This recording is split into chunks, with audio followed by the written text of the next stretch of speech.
Israel Iran యొక్క యుద్ధం ముగించిందంటే అది ఒక విధంగా అమెరికా B-2 బాంబర్ వేసిన బంకర్ బ్లస్టర్ బాంబే. ఈ బంకర్ బ్లస్టర్ బాంబు నిటారుగా కొండల్లో రాక్ మౌంటైన్స్లో కూడా నిటారుగా వెళ్ళి అక్కడుండే ఎటువంటి యురేనియం శుద్ధీకరణ అయినా లేదా శత్రు సైనిక స్థావరాలైనా ధ్వంసం చేయగలదు.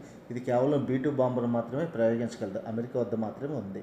మన దేశంలోని DRDO సంస్థ ఈ రక్షణ పరిశోధనలలో ఎంతో అద్భుతమైన విప్లవం సాధించింది. ఇది రీసెంట్గా అగ్ని-5ని కూడా మన మిసైల్ లాంచ్ చేసింది. ఇది ఇంటర్ బాలిస్టిక్ అంటే ఖండాంతర క్షిపణి, చాలా ఎక్కువ రేంజ్ కలిగి ఉంటుంది.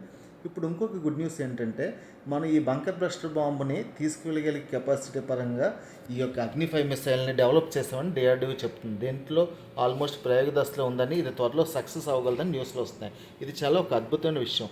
మనం అమెరికా లాగా ఈ B-2 బాంబర్ ద్వారా మాత్రమే ఈ బంకర్ బ్లస్టర్ బాంబుని తీసుకెళ్ళగలిగే అవసరం లేదు. ఈ మిసైల్కి అటాచ్ చేసి ఒక వార్ హెడ్ లాగా దీన్ని ఆ బంకర్ బ్లస్టర్ బాంబుని అటాచ్ చేసి దాని ద్వారా మన మిసైల్ గైడెడ్ ద్వారా ఈ పెనిట్రేషన్ బాంబుని ప్రయోగించవచ్చు. ఇది నిజంగా చెప్పాలంటే ఒక అద్భుతమైన విషయం. ఇది కానీ అందుబాటులోకి వస్తే శత్రు దేశాలకి నిజంగా వెన్నులో వణికే. Hats off to DRDO.